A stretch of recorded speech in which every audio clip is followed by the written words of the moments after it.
Explore learning academy के super 50 channel पे आप सभी का हार्दिक स्वागत है। यहाँ बीपीएससी, यूपीएससी, एसएससी सभी प्रतियोगी परीक्षा के लिए जो तैयारी करवाई जाती है। अगर आपको ये चैनल पसंद हो तो सब्सक्राइब करें और लाइक करें। जैसा कि आप जानते हैं कि भारतीय संविधान को बनने में 2 साल 11 महीना और 18 दिन का समय लगा। यह अभी इसे बनने में जो काफ़ी समय जो है जद्दोजहद हुआ। 1928 में जब नेहरू कमेटी रिपोर्ट पेश की गई थी मोतीलाल नेहरू की अध्यक्षता में, तो यह जो है ब्रिटिश हुकूमत मानने के लिए तैयार नहीं था। बाद में 1935 का एक्ट हुआ और उसके बाद जब द्वितीय विश्व युद्ध प्रारंभ हो गया तो उस समय जो है ब्रिटिश शक्ति जब हारने लगी तो उस समय अमेरिका का दबाव बढ़ने लगा और अमेरिका ने दबाव डाला कि जो भी कॉलोनी है उसको आप आज़ाद करो या घोषणा करो, फिर मैं जो है आपका साथ देने के लिए तैयार हूँ। और यह हमारी आज़ादी जो अमेरिका की ही देन है। अमेरिका की ही वजह से जो भारत को भी आज़ादी मिली। तो कैबिनेट मिशन को यहाँ भेजा गया।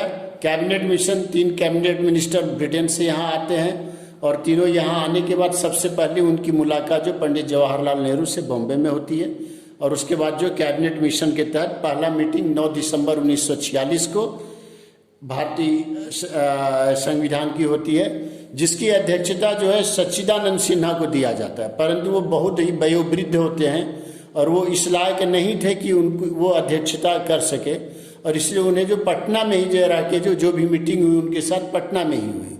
2 दिन के बाद उनका जो देहांत हो जाता है पटना मेडिकल कॉलेज हॉस्पिटल में 11 दिसंबर 1946 को उनका देहांत हो जाता है और उसके बाद डॉक्टर राजेंद्र प्रसाद को अस्थायी अध्यक्ष बनाया जाता है और HC मुखर्जी को उपाध्यक्छ बनाया जाता है।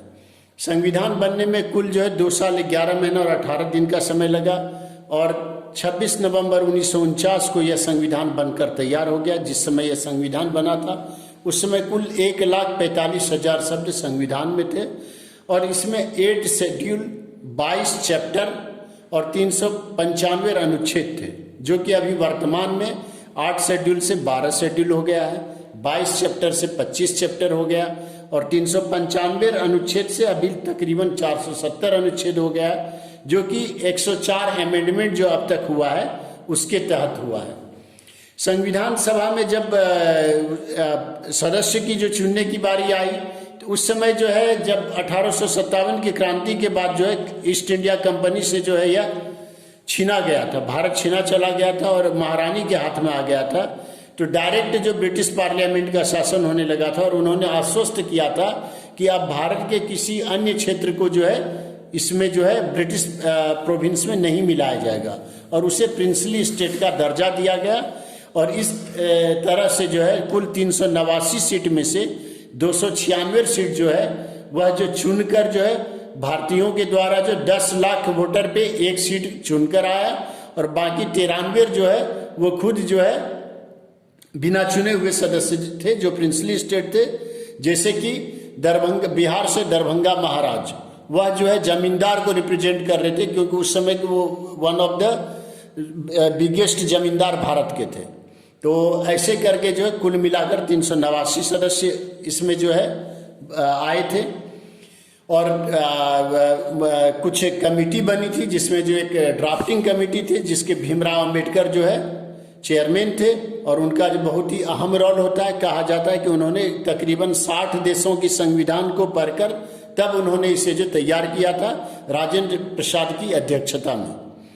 तो जैसा आप लोग जानते हैं कि 8 शेड्यूल में जो है आर्टिकल 1 डायरेक्ट कहता है India that is called Bharat is a union of states. उसमें बताया जा रहा है कि मूल संविधान अंग्रेजी में लिखा गया था जिसे बाद में 1965 के आसपास में हिंदी में डब किया गया।